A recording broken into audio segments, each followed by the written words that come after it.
All right, sports fans, how's everybody out there doing? William Martin coming at you one more time here on YouTube with another edition of the 300 Pounds of Sports Knowledge Podcast.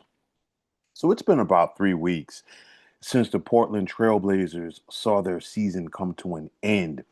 And as this should be a time for the Trailblazers to be celebrated when you think about where this team came from and what they had to do and what they had to overcome to get to the playoffs, there is so much uncertainty for this squad heading into the summer months.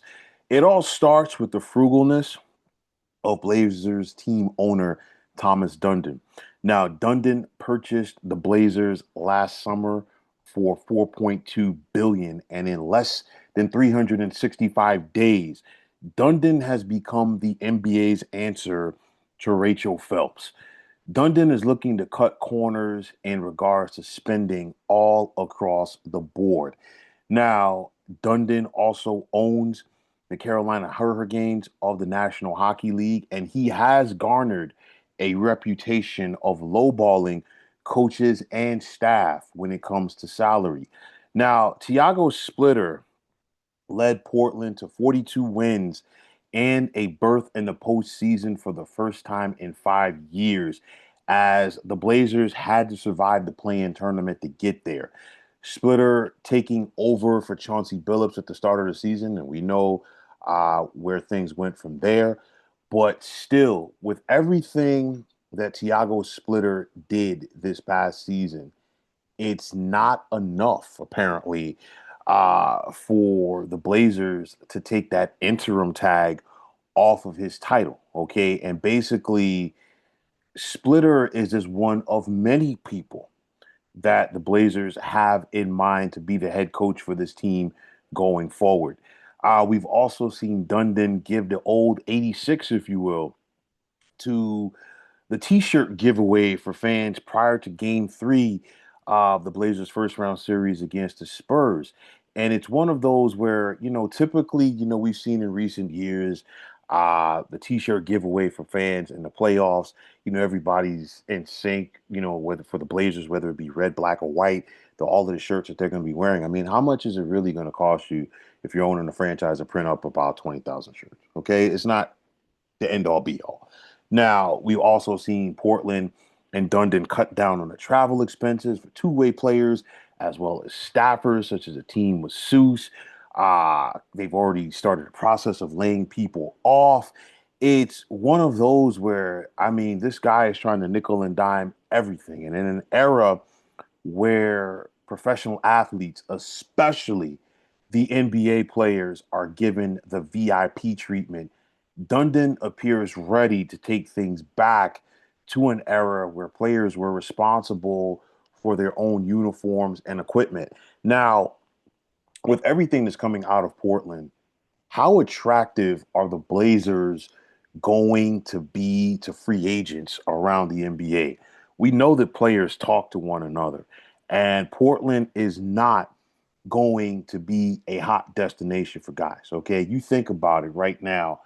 Dundon is trying to lowball potential coaching candidates as well because there are college head coaches right now at non-power conference schools, okay, who are making more money than what Dundon wants to pay the head coach of an NBA franchise. Think about that for a moment. Dundon has had some success, okay? Don't get me wrong, on his during his stewardship of the Carolina Hurricanes. But, we've seen Carolina make the Stanley Cup playoffs in each of his years that he's owned a team. But at the same time, how much of that can be attributed to Rod Brindamore, who is the Hurricanes coach? And he has done an amazing job there. Now, NHL players, don't get me wrong, they don't have reputations for being divas like NBA players. And the player salaries in the NHL are nowhere near what we're seeing players earn in the NBA. One of the top guys on an NHL team, salary wise, might be like the 10th guy as far as like salary for an NBA franchise. Now, the folks in Portland love their Blazers, and they've been that way for a long time. And you've heard some things come out of the Dundon camp or possibly trying to move the team out of Portland. And I think, you know, just maybe like threatening that to get in the arena. I don't know, but it's just disgusting.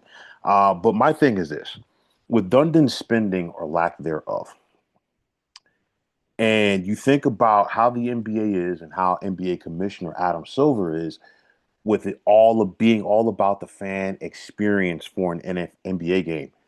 How did he and the league's board of governors allow a cheapster like Thomas Dundon to come into their fray?